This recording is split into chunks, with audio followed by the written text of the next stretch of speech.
Hey guys, thank you so much for watching this video. It's Patience here and welcome to Success Decisions. So this part 2 on surviving your 20s, right? So if you haven't watched part 1, just look for a link somewhere there. Like if you're watching this on Facebook, you can check for part 1. I posted it on Facebook as well, or you can check it on YouTube, on my YouTube channel. So getting right into it, today we're just gonna be talking about like a bit of the freedom that comes with the 20s and the dating part of the 20s. I'm not expert in this, but I just felt like I can just share with you guys my point of view, and you guys can conclude. You can also give your thoughts on the comment section below, and yeah, we'll see. So for me, talking about the freedom and also the dating part of my 20s, like honestly my faith really played a major role. Like I'm a born-again Christian, so some of the things that how I approached my 20s and the freedom and the dating part, some of the things had to do with my faith in Jesus Christ, right? Like I don't know, like for some reason I wasn't just like more into dating. When I got the freedom, I wasn't like, hey, the freedom, here's the freedom. I was just, you know, like, okay, yeah, we can handle this. Maybe the way I was raised up, I would really just have to appreciate my mom. The way she just raised me up, it was like in a way that I get to be a bit more responsible. And she didn't raise me up in being so strict, like this, I don't know. So it wasn't like when I got the freedom and the time to myself, I was just like, now I'm, you know, like a bird that was in a cage that has just been released.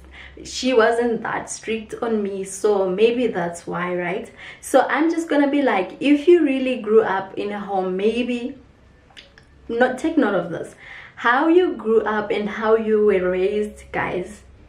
Never underestimate how it's gonna influence your life, especially like, you know, especially when in your early 20s and even in your 30s, like until you deal with some of the issues, right? Like you might find like the emotional abuse, you know, the physical abuse, you know, like a whole lot of things that we experienced in our, like, as we're growing up, will really affect how we're gonna handle life later. So let's say you grew up in a very strict house, like you're not allowed to go out, you're not allowed to, like it's so strict. Some like you just know other places where it's so strict, and then like you get to be in your 20s and you're moving out, or you go to college and everything, and you get this whole time nobody to tell you and give you curfew and everything, and you just like you have to be responsible, you know, for everything, even your time. So you just like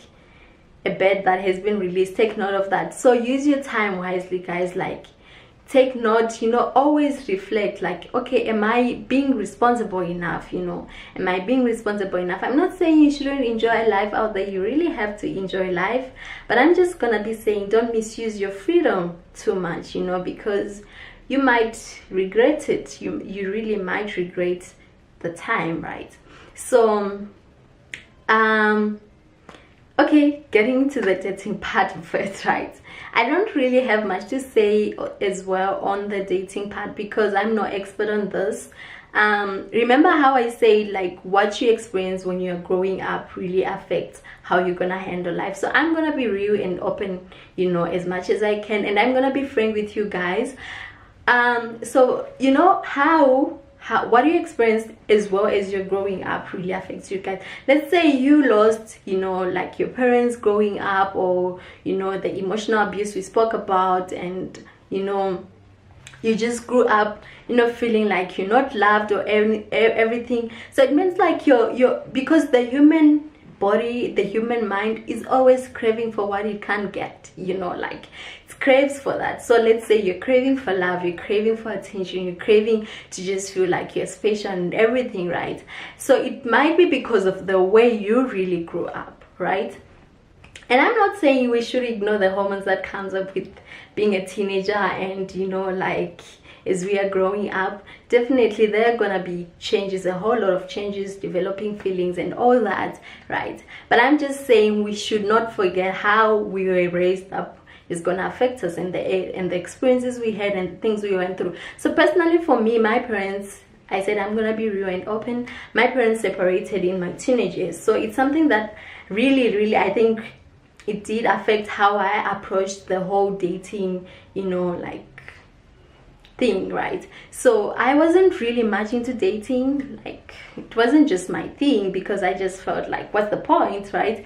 So because of what had happened to my parents. So but then in the end, I had to unlearn a lot of things. Remember I said my faith played a huge role. So I really had to go through counseling. I really had to read my Bible and realize, okay, I have my own life. God has his own plans for me. You know, I can choose, you know, to have someone in my life or just to remain single and everything. But you know, so it was a whole lot of things, but I just don't want to focus on that. But then I just wanted to point this out so that you guys can take note of it, because I wasn't just dating because you get it. I just kind of wasn't really into it because I just felt like, what's the point if people separate? You get what I mean, right?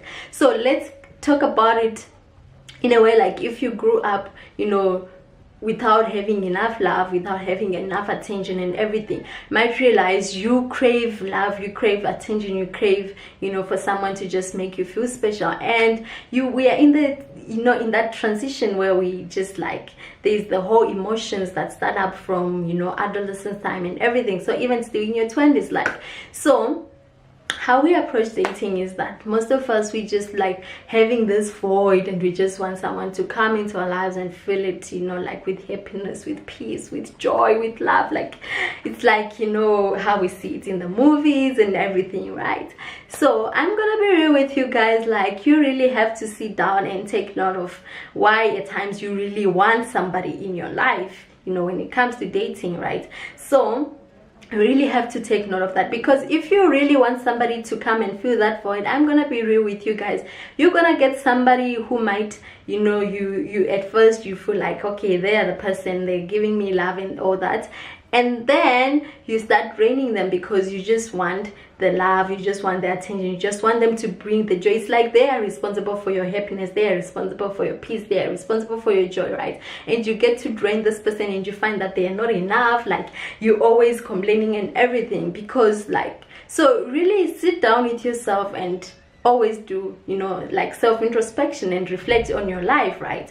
So that you don't make these mistakes, because at the end of the day you might find yourself getting from one relationship to the next, to the next, to the next, to the next, to the next, because you are thinking like, okay, the person is not enough, and you still have the same problem. Usually when you're dating and you always have the same problem, at times it's okay to check yourself. You know, we are not perfect out here, so check yourself, like, okay, maybe there is something I'm experiencing, maybe there is something I went through and I'm craving for something, right? So just make sure you don't drain. You might find somebody and you end up draining them too much, you know, because some things, it's not like you're doing it consciously, it's happening subconsciously. That's why you have to sit down and reflect. It's happening subconsciously because of your past experiences. So you feel like, okay, maybe this person, you know, can give it to me, so you drain them, right? So that could be another point. And the reason why I'm pointing this out is because most of us, we end up thinking like and giving up on relationships because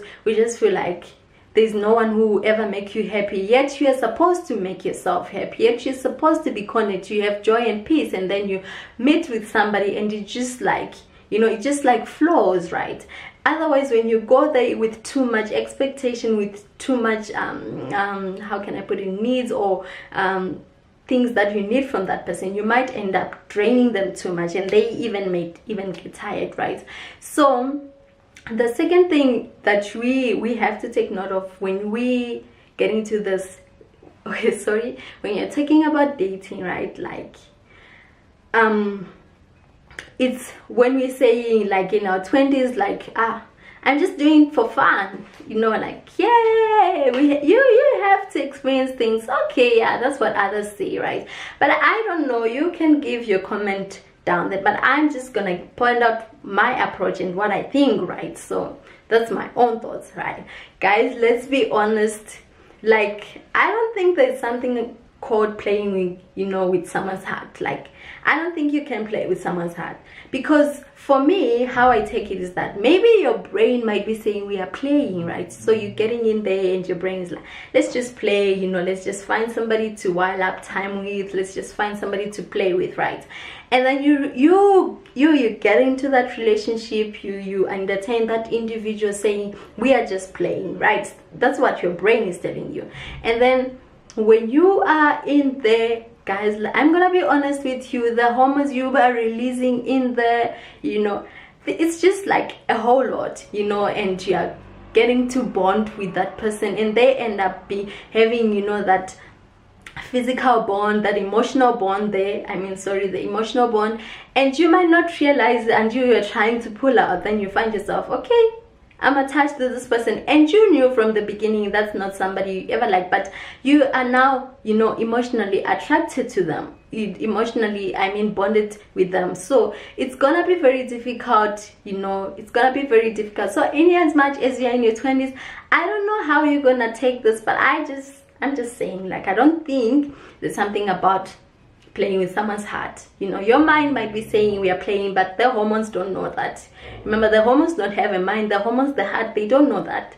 They're just gonna be bonding and everything, and then when your mind is trying to pull out, the hormones in the heart, they've settled.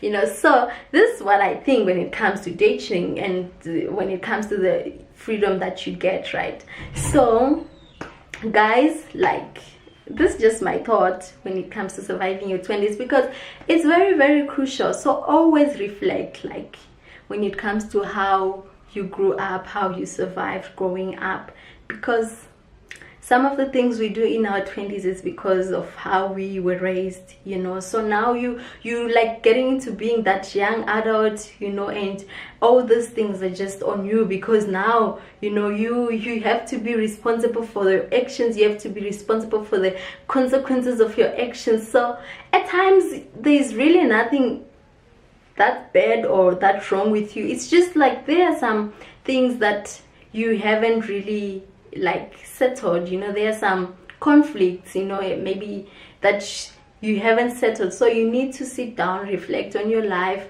think of other past experiences that might influence your current decisions and current actions, right? So I'm really sorry guys that this video is long, but I believe and hope it will help somebody to just think out of the box, you know. Just don't throw it and be like, you know, everyone is entitled to their own opinion at the end of the day, but it's always good to always stretch your mind and think a bit more, right? And not just to overlook certain things. So thank you so much for watching this video. If you haven't subscribed, thank you, please subscribe, and thank you for all those who have been supporting me, and share this video with others. And yeah, that's it for today. Until next time, cheers.